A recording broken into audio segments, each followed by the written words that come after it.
और अब एक बार फिर बात सियासत के सुपर सैटरडे की, क्योंकि आज विपक्षी धड़ा एकजुट होकर अपना समर्थन एक साथ दिखाने की कोशिश कर रहा है एक दूसरे के प्रति। और हमारे साथ खास मेहमानों का पैनल है, लगातार हम उनसे बातचीत कर रहे हैं। अब मैं सीधा वक्त ना बर्बाद करते हुए अनुराग जी, मैं आपके पास आना चाहूंगी। अनुराग जी, अगर आपको मेरी आवाज मिल रही है तो सवाल मेरा सीधा आपसे ये कि क्या कोई कंफ्यूज्ड स्थिति है एसपी के लिए, क्योंकि उत्तर प्रदेश में आप कांग्रेस के साथ साथ आना नहीं चाहते, मध्य प्रदेश में, राजस्थान में आपने साथ दे दिया, इधर आप फिर पहुंच गए फोटो ऑप के लिए। क्या है, कोई कंफ्यूज स्थिति में है एसपी, और ये स्थिति आखिर बनी क्यों है? देखिए वो शायद भारतीय जनता पार्टी को या आपको हो सकता है ऐसी लगती हो, या हो सकता है देखने में आपको दिक्कत हो रही हो। आपको कहाँ, आप हम देश की बात कर रहे हैं, कहीं अमेरिका की, लंदन की बात कर रहे हैं? आप तो ऐसा बोल रहे हैं जैसे वेस्ट बंगाल हमारे देश के अंदर में ही नहीं है। क्या हम वेस्ट बंगाल चले गए मतलब हम अपने देश के अंदर में नहीं है, यही कहना चाह रहे हैं ना आप? ये राष्ट्र की बात, मैं कहना ये चाह रही हूँ कि अगर ऐसा है तो फिर कांग्रेस के साथ यूपी में आने में क्या दिक्कत थी? अगर ये इतनी अच्छी यूनिटी है, आप लोग एक दूसरे के इतना साथ हैं, ऐसा वैसा क्या होता है भाई? अरे आप मुझे बोलने तो दीजिए, मैं अपना बात पूरी कर लूंगा, उसके बाद आप क्वेश्चन आपको सारे उसके जवाब मिल जाएंगे। मैंने आपको बोला कि जब अपना इलेक्शन लोग लड़ते हैं, देखो हमारा मकसद क्या है, आप हमारी नीयत को समझने की कोशिश कीजिए। हमारी नीयत है राष्ट्र को बचाना, और राष्ट्र को बचाने के लिए सब जो जहां जितने मजबूत हैं उतनी मजबूती से लड़ रहे हैं और लड़के राष्ट्र को बचा रहे हैं। तो राष्ट्र को बचाने के लिए जहां पे कांग्रेस अपनी मजबूती से वो लड़ रही है, जहां टीएमसी मजबूती से वो लड़ रही है, जहां हम मजबूती से हम लड़ रहे हैं, जहां पे डीएमके मजबूती से डीएमके लड़ रहा है। अब आप बोलोगे कि मैं डीएमके के साथ क्यों नहीं वहां लड़ रहा हूं, डीएमके मेरे साथ यहां क्यों नहीं लड़ रहा है, वो क्यों नहीं? अरे भाई, जो जहां स्ट्रांग है लड़ रहा है, जहां पे कांग्रेस स्ट्रांग है कांग्रेस लड़ रही है। हमारा मकसद क्या है कि देश के अंदर में जो परेशानियां हैं, जो बेरोजगारी, महिलाओं का पे अत्याचार, किसानों की आत्महत्या, हमारे देश की हालत क्या है, आज हमारी अर्थव्यवस्था क्या हो गई है, इसको बचाना नहीं है। झूठ जुमले से आपने पूरे सीबीआई से लेके, जजेस से लेके, आरबीआई गवर्नर से लेके कौन सी संस्थाएं डिस्टर्ब नहीं की हैं आपने, और अपने हिसाब से आप देश को राष्ट्रभक्ति का सर्टिफिकेट भी बांटने लगे। इसके मतलब कि सारी ताकतों को एक साथ आना है, ऐसी ताकत को हटाने के लिए जो देश को तोड़ने का काम कर रही है, शायद जात और धर्म के नाम पे। और इस तरह का एक एक जुमला लेके आते हैं हमेशा। जैसे अभी आपने देखा इलेक्शन के 2 महीने बचे हैं तो इनकी बातें सुनना शुरू कर दो। अब 2 महीने बचे हैं, तब याद आ गया किसान, 2 महीने अभी तक याद नहीं आया, फिर याद आ गया स्वर्ण, इनको रिजर्वेशन याद आ गया, क्या क्या याद आ रहा है 2 महीने पहले ही। इसके मतलब इनकी नीयत कैसी है आप अंदाजा लगा सकते हैं। यही सब याद करना था तो 5 साल पहले याद कर लेते, अगर आपको राष्ट्र के बारे में सोचना था तो।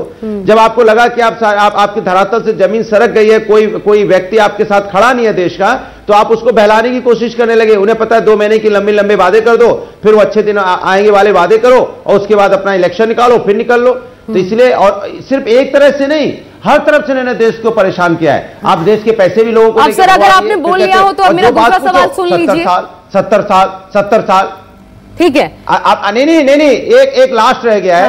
लास्ट 20 सालों में 10 साल सरकार किसकी थी? भारतीय जनता पार्टी की, और 10 साल यूपीए की थी। तो मैं चाहता हूं 10 साल में भारतीय जनता पार्टी ने क्या किया, इसका रिपोर्ट कार्ड आज दे दे, उसके बाद फिर बात होगी इनसे। 10 साल, लास्ट के 10 साल बहुत होते हैं। 10 साल कोई छोटी मोटे वो समय नहीं होता है। सारी चीजें अब लास्ट के 2 महीने में याद आई। 10 साल में आपने क्या किया बता दीजिए आप। ठीक है, हो गया सब।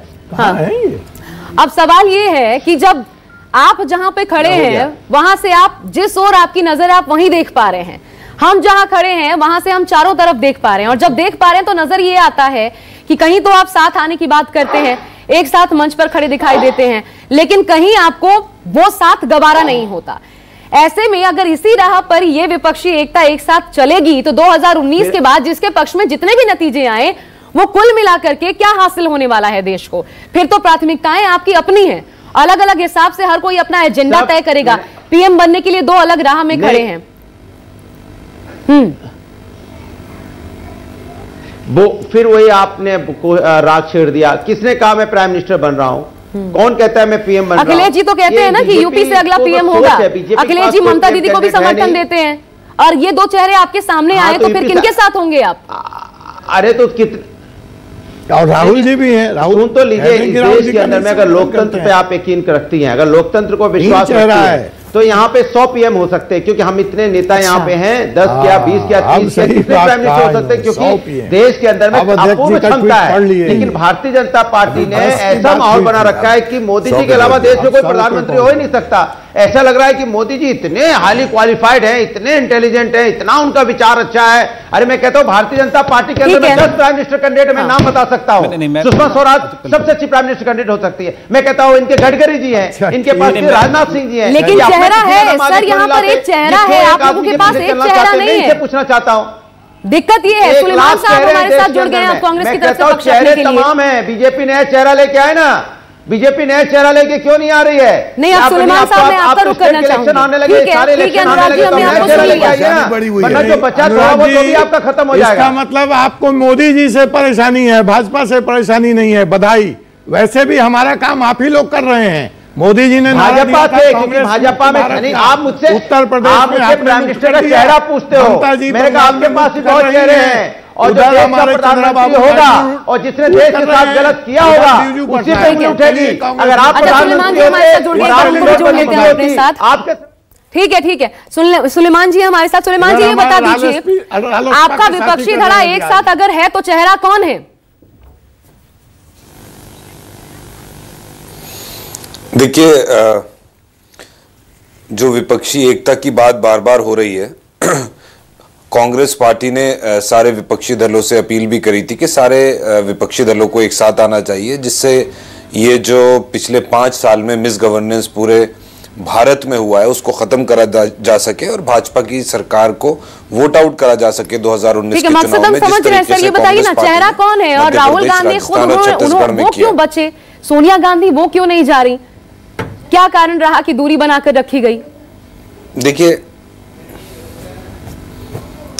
दोनों बातों का जवाब देता हूं। पहले क्यों नहीं जा रहा है कौन? देखिए, मल्लिकार्जुन खड़गे जी हमारे लीडर ऑफ पार्टी हैं लोकसभा में, सिंगल लार्जेस्ट पार्टी, वो गए हैं। डॉक्टर अभिषेक मनु सिंघवी राज्यसभा सांसद हैं, वो गए हैं। तो कांग्रेस की रिप्रेजेंटेशन उस रैली में पूरी है और पूरी सपोर्ट है। राहुल गांधी जी ने एक मैसेज भी दिया है ममता बनर्जी जी को सोशल मीडिया के जरिए भी और लिखित में भी कि इस अपोजिशन रैली में कांग्रेस पार्टी पूरी तरह से उनके साथ है। तो इसमें कोई शक और शुबा नहीं है। रिप्रेजेंटेशन में अपनी मौजूदगी दोनों में बहुत बड़ा अंतर है और ये मैसेज तो आप राजनीतिक पार्टी से आते हैं, आप तो बखूबी समझते हैं इस बात को। नहीं, लेकिन एक सवाल मेरा भी ले लीजिए कि अगर समर्थन है तो वेस्ट बंगाल के जो आपके अध्यक्ष हैं वो इस रैली में क्यों नहीं शामिल है? वो क्यों विरोध कर रहे हैं? और राहुल गांधी जी ने ये क्यों कहा? अपने आधा संदेश मत बताइए राहुल जी का। राहुल जी ने ये कहा कि इस रैली को समर्थन है, लेकिन साथ में मोदी ममता पे शर्त रखी है कि वहां से यूनाइटेड इंडिया का मैसेज आप भेजिए। मतलब वो ये मान रहे हैं कि इस रैली से यूनाइटेड इंडिया का मैसेज नहीं आने वाला है। ये भी बताइए। ये बहुत परेशान है इस रैली से और राहुल गांधी जी के मैसेज से।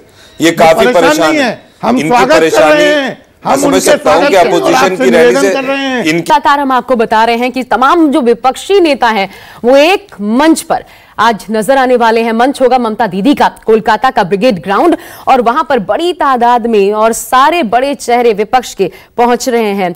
12 बजे से लगभग इसकी शुरुआत होगी। लगभग 7 से 8 लाख लोगों के ये जन समर्थन आपको बता रहे हैं उनके पहुंचने की उम्मीद जताई गई है और यही कारण है कि बृहस्पतिवार से ही, हालांकि आज है ये मेगा रैली, लेकिन बृहस्पतिवार से इसकी तैयारी इस प्रकार देखने को मिल रही थी कि लगभग 1 लाख लोगों के रहने, ठहरने, खाने पीने की व्यवस्था वहां पर की गई थी। हमारे साथ खास मेहमान जुड़े हुए हैं, एक बार फिर परिचय करवा देती हूं। राजीव जेटली जी बीजेपी से हैं हमारे साथ, सुरेंद्र राजपूत जी कांग्रेस से, माधव आनंद जी आरएलएसपी से, अफजल अब्बास साहब हमारे साथ जुड़ गए हैं स्टूडियो से ही, जेडीयू से आप पक्ष रखेंगे, अजय कुमार जी एलजेपी से हमारे साथ स्टूडियो में मौजूद है। सुरेंद्र राजपूत जी, अब सीधा आपके पास आती हूं, उद्देश्य क्या है सर, मोदी को हटाना या देश?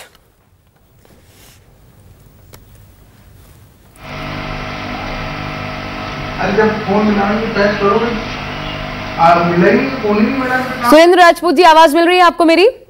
चलिए, संपर्क टूट गया, लेकिन अजय जी अब मैं सीधा आपके पास आती हूं। उद्देश्य आपको क्या नजर आता है? क्योंकि जो मकसद होता है वो लोगों तक पहुंचने का काम करता है। ये मकसद सिर्फ मोदी को हटाना है, इस चेहरे को हटाना है, पीएम बदलना है, या फिर देश एक मकसद नजर आता है कि नहीं अब हमें एक नई राह पकड़नी? अब और महत्वपूर्ण इसलिए भी है क्योंकि जो विकास की गति होनी चाहिए थी, खुद संघ प्रमुख ये कह रहे हैं, कल भी आपने सुना होगा उनका बयान, वो ये कह रहे हैं कि वो गति नहीं है हमारी, और आज भी आपने देखा किस तरीके से उन्होंने निशाने पर लिया।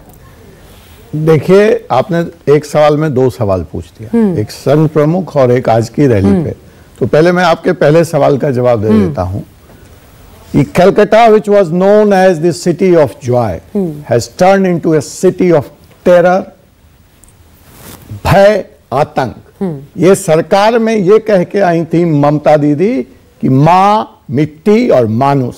ना आज माँ सुरक्षित है वहां, मिट्टी का सम्मान की बात नहीं है, और मानुष के नाम पे तो पूरे राज्य में आतंकवाद फैला रखा है। बांग्लादेशियों को ला करके 20 लाख, मेरी रिपोर्ट नहीं है, एनडीटीवी की रिपोर्ट कोट कर रहा हूं 2014 की, 20 लाख लोगों को ला करके बसा दिया है। रह गई बात रैली के फेट की, तो इन्हीं को 3 बातें मैं कोट कर देता हूं आपके संवाददाता रमन जी को और आपके संवाददाता। अरे सुन लीजिए महाराज, आपका टर्न आएगा, काहे वो भी आ रहे हैं। हाँ, तो आपके संवाददाता, अरे मैं अपनी बात नहीं बोल रहा हूँ, अनुराग जी आऊंगा, आपके नेता की ही बात बोल रहा हूँ। कितने सुरक्षित हैं आप उत्तर प्रदेश अरे में? अखिलेश जी की बात सुन लीजिए महाराज, आप हमारे नेता की बात करेंगे, मेरे नेता की बात हो रही है। सोच के तो बोलिए, आप शायद भूल गए कि सरकार योगी जी की है। नहीं सर, ऐसे बातचीत नहीं हो पाएगी। अनुराग जी सुन लीजिए वो क्या कह रहे हैं, वो पश्चिम बंगाल की बातचीत कर रहे हैं। आपकी सरकार है, अपने बारे में बता नहीं रहे, इतिहास। अरे सवाल भी आप एंकरिंग कीजिएगा क्या? 5 साल की सरकार हुआ। अरे राजनीति छोड़ के अनुराग जी थोड़ा रुक जाइए, थोड़ा धीरज सर, थोड़ा रुक जाइए सर, थोड़ा सा रुक जाइए। राजनीति छोड़ के आइए, स्टूडियो में एंकरिंग कीजिए, सवाल सुनिए अखिलेश जी क्या कह रहे हैं। आज पहुंचते के साथ कलकत्ता एयरपोर्ट पे अखिलेश जी ने कहा है कि यह रैली में हम 10 प्रधानमंत्री को तलाशने आए हैं। अखिलेश जी कह रहे हैं इस रैली के बारे में कि यह रैली जनता की नहीं है, इस रैली का एक उद्देश्य है कि 10 प्रधानमंत्री तलाशने आए हैं। और सुनिए, लोग क्या कहा है राहुल गांधी। अच्छा, ये आपने महत्वपूर्ण बात की, क्योंकि वहां पर पहुंच के अखिलेश यादव ने जो कहा। अनुराग जी आप बोलना चाह रहे हैं, अनुराग जी सुनिए, आप बोलना चाह रहे हैं। सर मेरा सीधा सवाल आपसे, अनुराग जी मेरा सीधा सवाल आपसे, अनुराग जी सुनिए, मेरा सीधा सवाल आपसे। आप तो अपने अध्यक्ष प्रेस कॉन्फ्रेंस आपको याद होगी, प्रेस कॉन्फ्रेंस अभी जो मायावती के साथ की थी अखिलेश यादव ने, उसमें कहा उन्होंने कि हम चाहते हैं कि अगला पीएम उत्तर प्रदेश से हो। मतलब तो आप भी समझते हैं सर, फिर वहां पे पहुंचने के क्या मायने हैं? और ये भी कह रहे हैं कि 10 प्रधानमंत्री के दावेदार इस रैली में मौजूद हैं। यह रैली कुछ नहीं है, थकाऊ और उबाऊ नेता का पार्ट टाइम एक्सरसाइज है। पिकनिक जब आप राष्ट्र की बात करते हैं तो आपको अपने घर से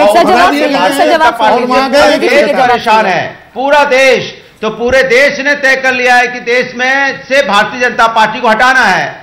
ये देश, ये राष्ट्र का मामला है। जब राष्ट्र के ऊपर कोई आफत आती है तो पूरे देश के लोग, पूरी देश की जनता, पूरे देश के नेता एक साथ खड़े होते हैं। नहीं सर, ये तो जानना चाह रही हूं देश के ऊपर में जितने 5 सालों में देश को बर्बाद कर दिया है। आप बताइए कौन सा ऐसा सेक्टर है जो 5 सालों में जिसकी उन्नति की हो, सिवाय झूठो जुमले। सेक्टर एक ऐसा है झूठो जुमला जिसमें देश ने उन्नति की है। और कोई सेक्टर बताइए, समझ नहीं आता है वो क्या कह रहे हैं, समझ ही नहीं आया। सुन लिए, चाहे मैन्युफैक्चरिंग हो, चाहे इंपोर्ट एक्सपोर्ट हो, मैन्युफैक्चरिंग और इंपोर्ट एक्सपोर्ट की चिंता आप बताइए ना। अर्थव्यवस्था की हालत क्या देश की? पहले मोदी जी को हटाने की चिंता करके बोलिए। महिलाओं पे अत्याचार का रेट क्या, आज की डेट में दर क्या, बताइए ना।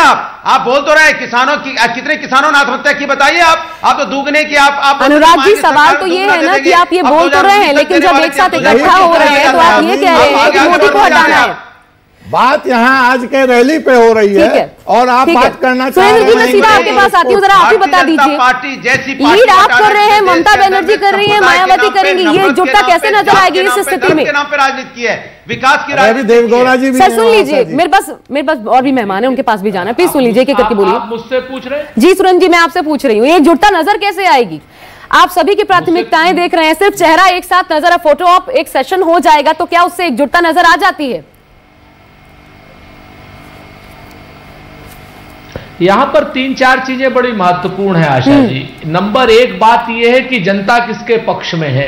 जनता एकजुट है या नहीं है। हाँ। दूसरी बात अभी राजीव जेटली जी ने कही कि ये सब लोग ऐसे हैं वो वैसे हैं, प्रधानमंत्री मोदी को हटाना चाहते हैं। तो भाई प्रधानमंत्री मोदी है तभी तो हटाना चाहते, कोई और प्रधानमंत्री होता तो उसको हटाने की बात करते। प्रधानमंत्री मोदी को तो हम बनाने की बात करेंगे नहीं, आप लोग करो, अपनी रैली करो, उससे बड़ी रैली करो, कौन रोक रहा है। तीसरी बात, हर दल का नेता ये तो बताइए, आप ही की बात ले लेते हैं, बताइए कौन होता है का हक है। एक मिनट, अब अरे बदतमीजी करके चुप मत भाई। देखिए आप थोड़ा सा, मैंने किसी के बारे में नहीं बोला, आप ही की बात बढ़ा रहा हूं मैं। अरे आप ही की बात पूरी कर दी मैंने, बताइए कौन है। राजीव जी, सुरेंद्र जी को बोलने दीजिए, हम सुन लेते हैं। एक एक करके सुनेंगे तो बेहतर होगा, सबकी बात समझ आएगी, इस डिबेट का मकसद पूरा होगा। बोलिए। बनाना है राजीव, तो मैं आपके बीच में बोलूंगा, फिर ना आपको समझ में आएगी ना। नहीं, कोई किसी के बीच में नहीं बोलेगा। सुरेंद्र जी आप बोलिए। पौन घंटे से बोला ही नहीं। ठीक है। नहीं, आपकी सरपंची थोड़ी बोलते जा रहे थे, मैं तो चुपचाप सुन रहा था आप दोस्तों। मैं केवल इतना बोलना चाहता हूँ, सभी लोग कोने तक भी नहीं पहुँच पा रहे, उस चौराहे तक भी नहीं पहुँच पा रहे, आपस में ही करने लगे और फिर कोई दूसरा बोलेगा तो अब इन्हें पुलिस से ज्यादा आपस के बंटवारे का डर है। नोटबंदी करके आपने भारतीय अर्थव्यवस्था का रीढ़ तोड़ दिया और आप कह रहे चोरी कौन कर रहा है। मैं 2-3 बातों का जवाब देना चाहता हूं। अभी थोड़ी देर पहले एक बात रखी गई थी। हाँ। देखिए 1991 के बाद इस देश के अंदर महंगाई दर कभी भी 4.6 से नीचे नहीं गई। हाँ। महंगाई दर 4.6 पर लेके आई तो भारतीय जनता पार्टी देश के प्रधानमंत्री लेके सर आपने सुना मोहन भागवत 7.2 की एवरेज जीडीपी की रह रही है। 1991 के बाद वो जीडीपी नहीं रही थी। मैं इसलिए जवाब दे रहा हूं क्योंकि ये प्रश्न उठाया गया था। सर मोहन भागवत कह रहे हैं कि ना आप जिम्मेदार है ना हम जिम्मेदार हैं। मैं जवाब दे रहा हूँ आपको, मैंने आंकड़ा रख रहा हूँ। आरएसएस प्रमुख कहने लगे, अब आरएसएस भी क्या। मैं केवल आंकड़ा रख रहा हूँ। मैं केवल इतना बताना चाहता हूँ, ये देश 40% से ऊपर जीएसटी तो फिर आप टैक्स दिया करता था। आंकड़े गलत हैं, क्योंकि महंगाई का आंकड़ा आप दिखा दीजिए और हम तक जो पहुंच रहा है वो दोनों चीजों में बहुत बड़ा अंतर होता है। सर मैं रोक रही हूँ, एक बड़ी खबर आ रही है।